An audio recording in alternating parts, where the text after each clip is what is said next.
Saat ini di Amerika atau di US, Bitcoin dinyatakan legal dan ternyata Ethereum dinyatakan ilegal. Dan ini adalah berita dan update terbaru dalam beberapa waktu terakhir.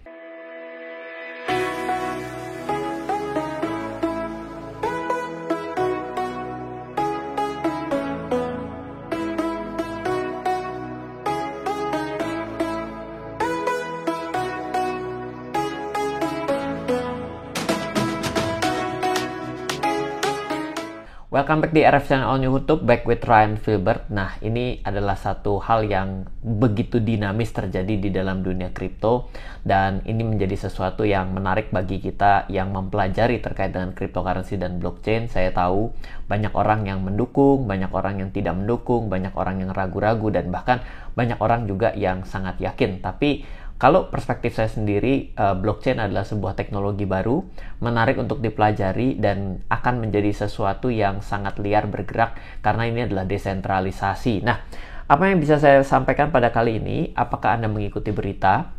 SEC atau boleh dibilang adalah regulator terkait dengan pasar modal yang ada di Amerika itu tengah berseteru dengan cryptocurrency, dan salah satunya adalah melakukan tuduhan-tuduhan dan juga menghentikan usaha yang dilakukan oleh exchange terbesar di dunia pada saat ini, yaitu adalah Binance Group, di mana Binance itu ada dua, Binance secara global dan juga Binance di Amerika. Misal kalau saya informasikan di Indonesia, Binance di Indonesia adalah ilegal tapi memiliki entitas yang resmi dengan masuk melalui toko kripto. Maka ya boleh dibilang toko kripto itu adalah bagian dari Binance secara internasional, tapi lokalnya adalah bernama toko kripto di Indonesia, terdaftar dan diawasi oleh Bapepti, seperti itu. Nah, sekarang ketika Binance di-ban dan juga cryptocurrency juga dilakukan pemblokiran di Amerika, dan juga menyebabkan beberapa koin-koin akhirnya delisting dari beberapa exchange di dunia.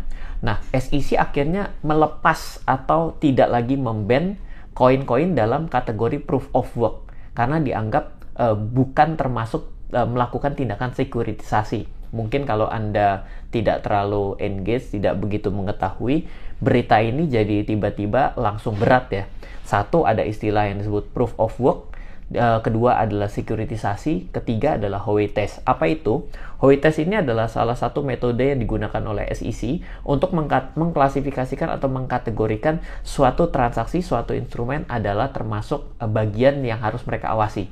Contoh, kalau kita melakukan suatu transaksi menjanjikan suatu keuntungan, di mana saya mengatakan kepada Anda, kalau kamu membeli ini, maka secara tidak langsung bagian dari keuntungan atas pergerakan dan juga kinerja perusahaan saya itu akan menjadi milik kamu gitu ya. Nah, itu kalau saya lakukan di Amerika, saya langsung akan di-ban. Kenapa? Karena tindakan menjanjikan keuntungan di mana keuntungan yang datang dari usaha pihak lain itu adalah bagian dari sekuritisasi. Dan itu termasuk dalam metode Howey Test sendiri. Howey Test ini adalah salah satu skandal yang ada di Amerika pada waktu yang lalu, sekitar tahun 70 atau 60-an.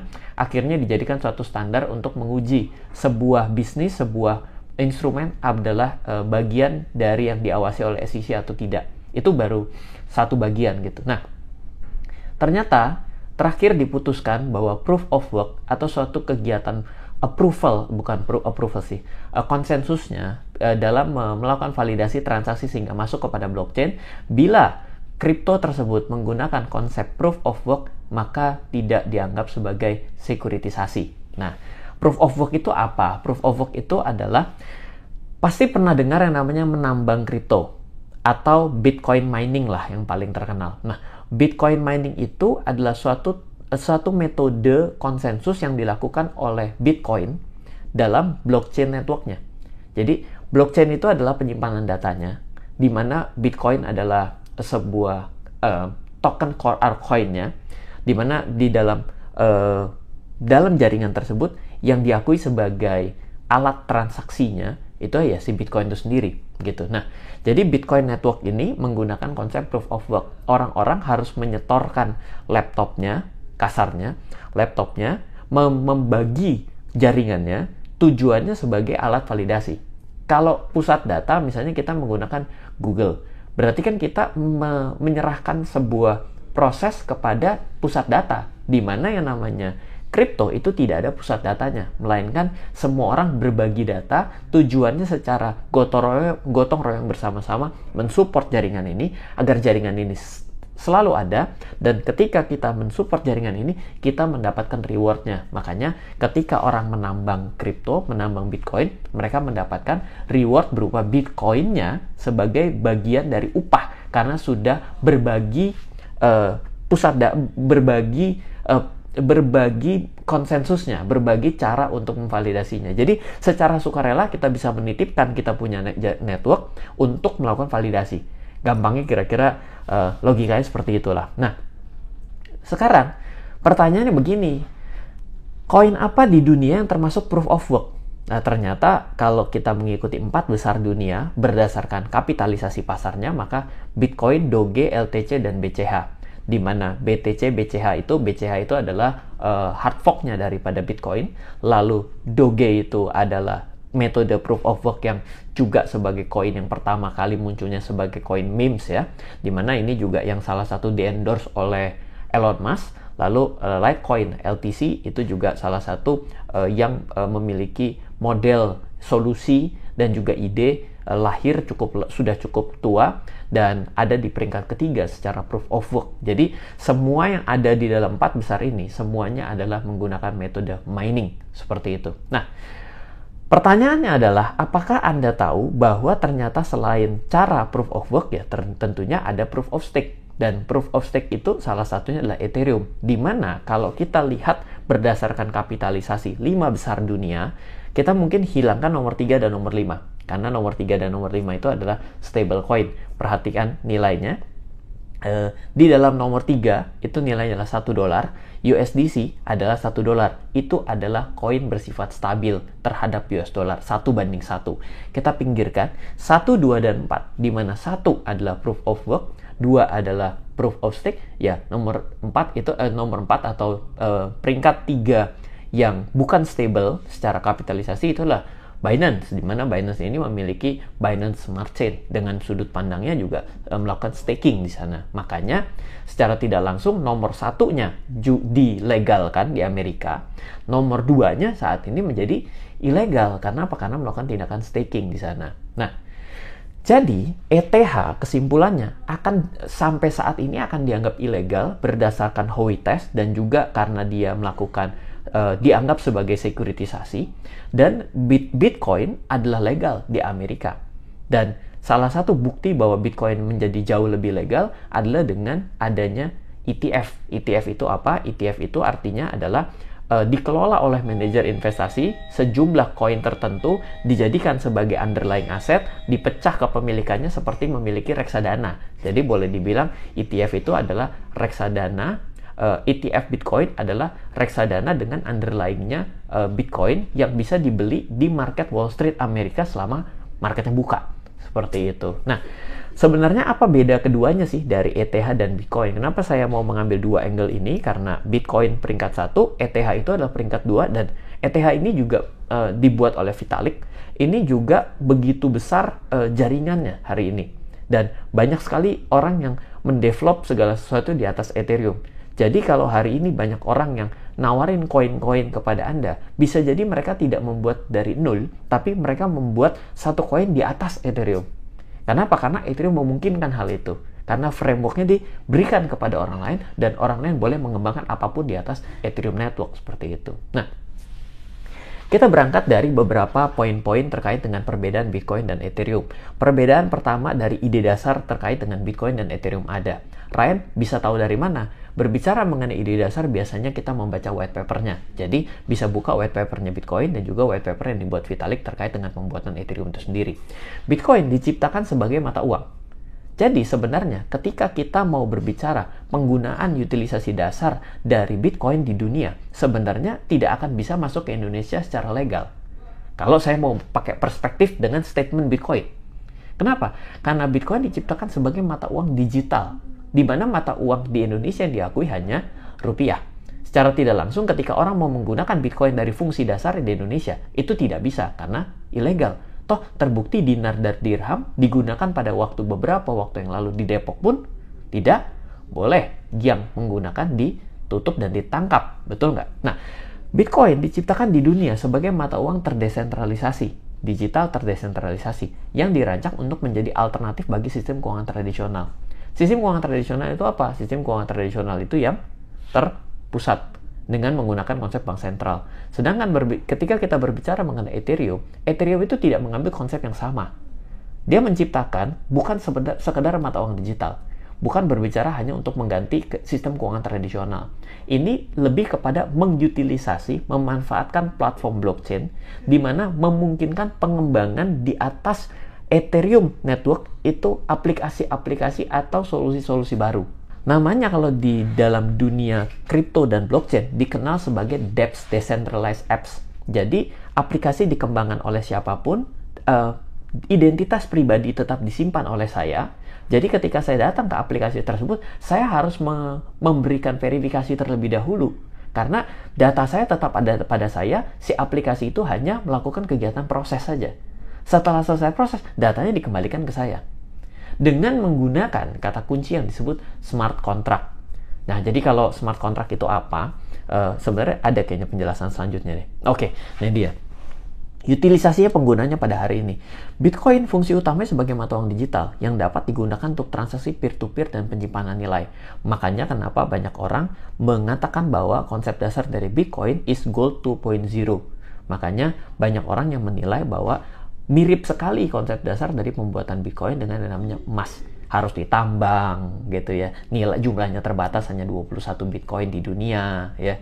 Semakin hari semakin susah didapat gitu ya. Itulah dasarnya dari pengembangan Bitcoin ya. Sebenarnya hanya sebagai aset saja seperti itu. Nah, Ethereum memungkinkan smart contract yang dijalankan pada platformnya. Smart contract adalah kode pemrograman yang dapat mengoptomatisasi, mengamankan, mengeksekusi perjanjian dan transaksi dalam lingkungan yang terdesentralisasi, di mana ini adalah immutable dan nirsangkal.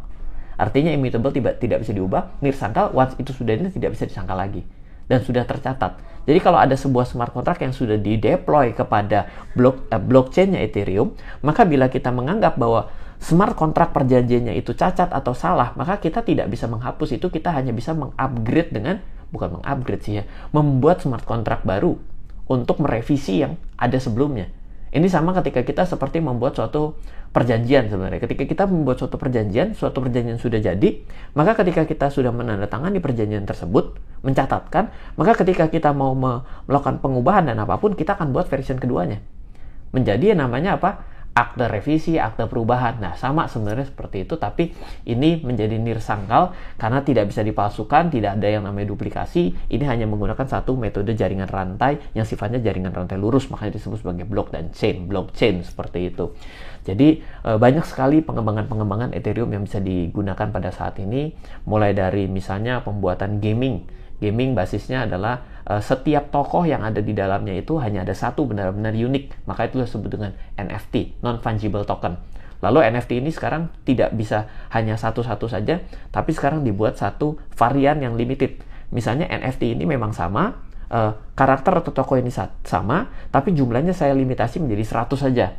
Ya kan? Maka itu akan muncul baru lagi. Sifatnya adalah satu varian bisa sampai dengan X jumlahnya, seperti itu. Jadi ada banyak sekali pengembangan yang dibuat di atas Ethereum network sebenarnya, dan itu membuat dunia blockchain itu berkembang banyak akibat development dari Ethereum itu sendiri. Nah, ini yang masalahnya sebenarnya kenapa disebut legal or illegal, yaitu Bitcoin untuk melakukan validasi agar bisa dicatat kepada Bitcoin network, maka dikerjakan dengan proof of work. Setiap orang boleh menambang dengan cara menyetorkan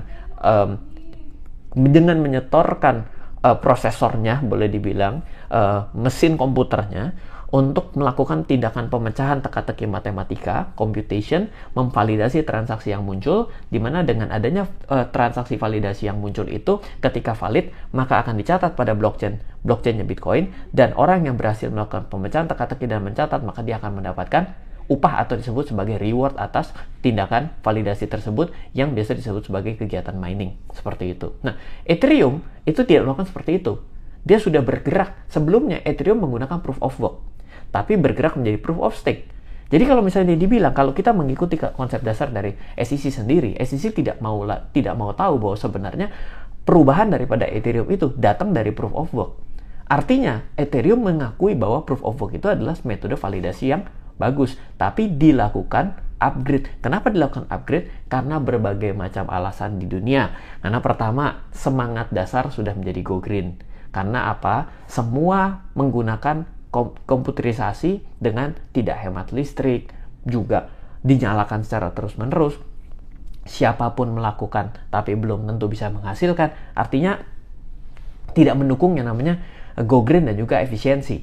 Makanya muncul sebagai proof of stake. Nah, proof of stake yang dilakukan oleh Ethereum dengan membuat Ethereum menjadi Ethereum versi 2.0, dengan siapa yang bisa memegang stake yang besar, maka dia bisa melakukan validasi.